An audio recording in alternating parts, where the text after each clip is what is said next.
Hi everybody, welcome back to 10 Minute Traveller. We're going to be looking today at combat. Combat in basic Traveller, basic classic Traveller. This has been something that has been around since the early start of role-playing games. And I think it's very easy to just get lost in the fact that in Traveller there's going to be a lot of tables, there's a lot of numbers. Ultimately, if you go back to one of my earlier videos, you'll hear me say that Traveller was born out of the idea of wargaming. And I think it sticks to those basics when it comes to the combat system as well. Combat system on the first book, so Little Black Book number 1, which is Characters and Combat, around about page 30, gets into combat and the basic idea, and you'll see there written in big, is 8+. Basically, you need to roll some dice and you need to get 8 or more to achieve a hit in the game. Now, a hit is anything. It could be a gun, it could be a blade, it could be a rocket, it could be a rock, it could be a fist, whatever it may be. So that's the basic mechanism. Rolling a couple of dice, a couple of d6s, and adding a few numbers, and do we get 8 or more? Now, it's not always that simple, because there has to be a procedure that's stuck to. In a lot of modern role-playing games, actually that's not true, in a lot of role-playing games, the idea of initiative has been around since day one. And what initiative does is who goes first. Now, this being a war game-based mechanism, a lot of war games are around the idea of not who goes first, but everybody goes at the same time. And Traveller's no exception to that. There is a precedent where you have surprise, and in essence you go before the other people go, but they can't do anything about it because they're surprised. You'll see at the bottom of page 30 it says combat procedure, and that runs through what actually happens in a combat. You determine if one side or the other has surprise, you determine what range everybody is at, you determine if anybody is making good their escape. Obviously if they're surprised, that probably won't be a factor. And once all that is done, essentially you do the combat. You roll those couple of dice, you add the numbers, and if you hit and you manage to get that 8+, then you're going to do some damage. Now, across the rest of the pages here, the first part, which is on page 31 here that you can see, is all about surprise. Now, what happens is you're looking to surprise whoever you're attacking, and there's modifiers there that will actually give you some modifiers plus and minus as to whether you're surprised or not. Then, as we get into it, you'll start to see other elements there about encounters at range. Range is an important factor of the game.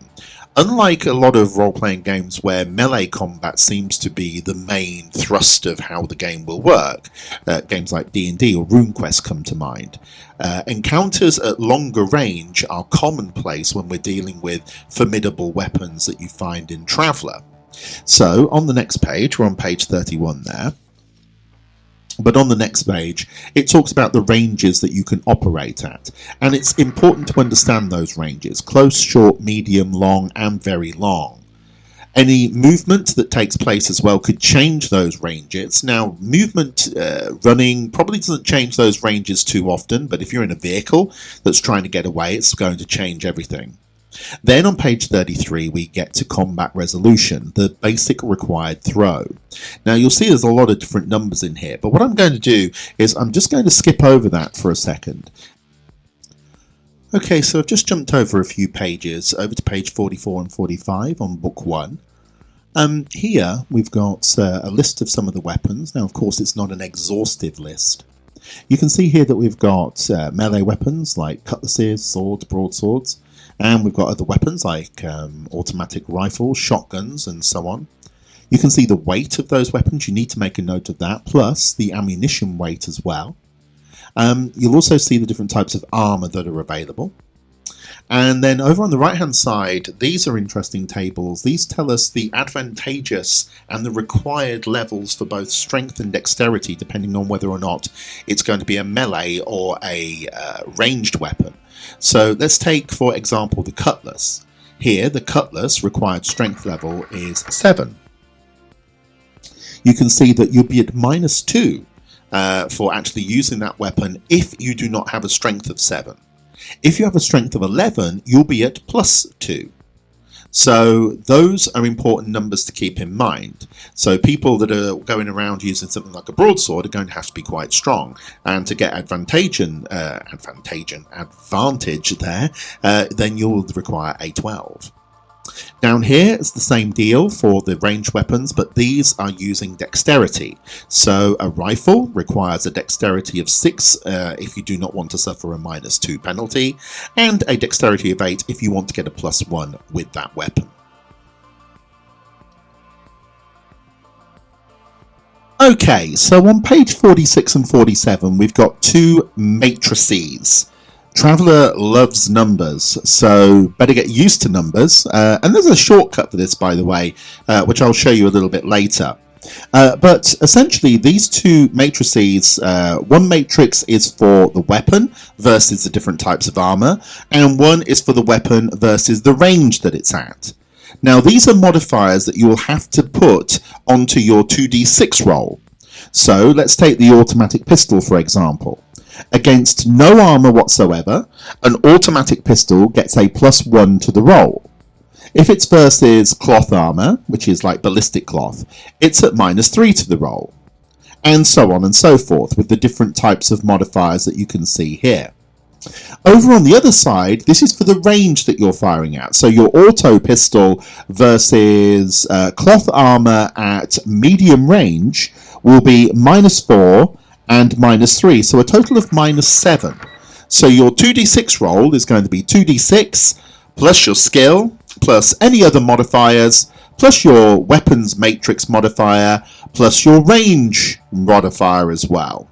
You can see down the bottom here that different things like telescopic electronic sights, shoulder stocks or whatever can add to these things as well. But ultimately, pistols suffer at medium to long range, and most weapons, especially if they're melee weapons, will suffer against things like mesh cloth and combat armor or battle dress at any range at all. So these things will have to be taken into effect. Now, if you're rolling to hit somebody and the group of bad guys has got different types of armor on at different ranges, this can become quite complex. But the good news is that this is always uniform, so you always know that it's going to be a -7 with an automatic pistol at medium range versus cloth armor. Now, if you can take that into account and you can write that down somewhere, maybe in another matrix, then you have the building blocks of being able to create a whole bunch of different modifiers that are always used. So that's what I have done. Now, you can get various supplements out there. Judges Guild Screen, which is one of the old supplements that you could get when Traveller first came out, is a great example of this. I have that as well, and I've also put that onto a spreadsheet. So that gives us permanently what the modifiers are going to be. It's a great resource, and I would say to everybody that that's what you really should use.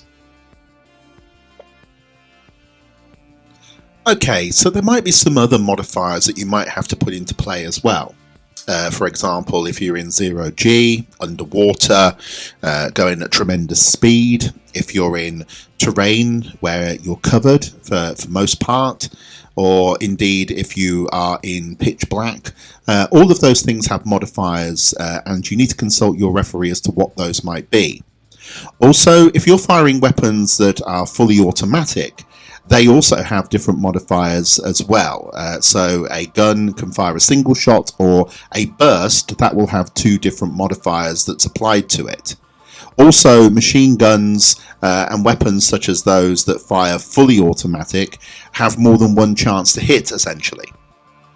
Okay, once you've got all of that out of the way, and you have hit or not, then you can go on to damage. Now, of course, if you haven't hit, the referee might dictate that you have to roll damage anyway against the thing that you were trying to hit, but just to the side of it, for example. So maybe a pane of glass, or a vehicle going away, or something like that.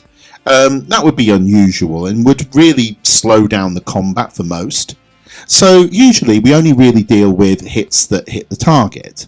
Now, if you hit the target, then the weapon that you're using will have a certain amount of damage that it will deal. Now, the weapons and what they deal actually over here in book 1 for these weapons on page 47. You can see the wound inflicted just here, ranging from 1D to 4D, 5D, and keep an eye out as well for various other weapons in the game that do a lot more damage than that, and in certain circumstances there is a errata out there that changes these, but I'm going to keep it just on this page for the time being. Let's use our automatic pistol once again. So our automatic pistol here does 3d6 damage. You roll that damage if you've hit, and you take that damage and you essentially put it up against the 3 characteristics of strength, dexterity, and endurance of the target. Now, the target has the option as to where they want that damage to come from, but it has to come from one of those stats. Now, if you hit somebody and you take one of those stats down to a 0, essentially that's going to put them out of play. Not unconscious as such, but that's going to put them out of play at least for a small amount of time before they can get back on their feet and start doing something. If you take 2 stats down to 0, they are essentially incapacitated, and 3 down to 0 is dead.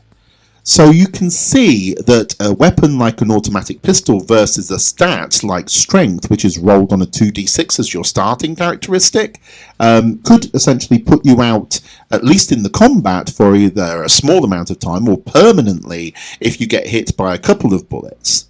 So combat in this game is deadly. No apologies for that. It's a deadly type of game. These are big guns firing big bullets. These are also big weapons causing lots of damage, and natural weapons as well, which are some of the weapons that you'll see up there in the underneath hands, claws and teeth. You'll see that there's something called a thrasher. Now, it only does 2d6 damage, but the chance to be hit by something like a thrasher from a creature is enormous. You nearly hit every single time. So it's just something to be wary of if you get into combat in Traveller. So that's where damage comes from. As a final point, healing. There's no magical healing in Traveller. You can't go into a combat and just get shot full of holes and then just walk away from it and somebody just scan over you with a Star Trek-like scanner and you're all right, everything will be fine. There's no magic potions. The closest you can get is psionic ability that can help heal somebody, but that's extraordinarily rare. There are technologies out there which are close to magic, using microscopic and nanoscopic, if that's such a word, creatures that can go into your body and reassemble your flesh, can reassemble your body as it was. You can have various bits of your body replaced by mechanical parts, electronic, robotic, whatever it may be. All of this takes time. Ultimately, in gun combat, it's quick, it's deadly, and it's dirty. So the thing to do is make sure you don't get hit. Just be aware, everybody has the chance of being hit. Unless you're wearing some type of armor that is essentially impregnable to certain ballistics. So, battle dress, for example, is almost impossible to penetrate with something like a standard 9mm pistol, unless the operator of that gun knows exactly where to fire.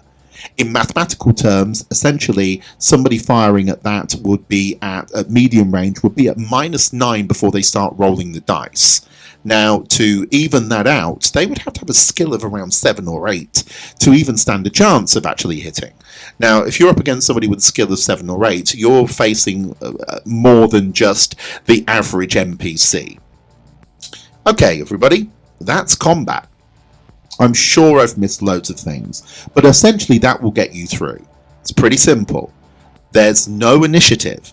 Find out if anybody's got surprise. After that has happened, everybody fires and shoots and stabs and whatever at the same time.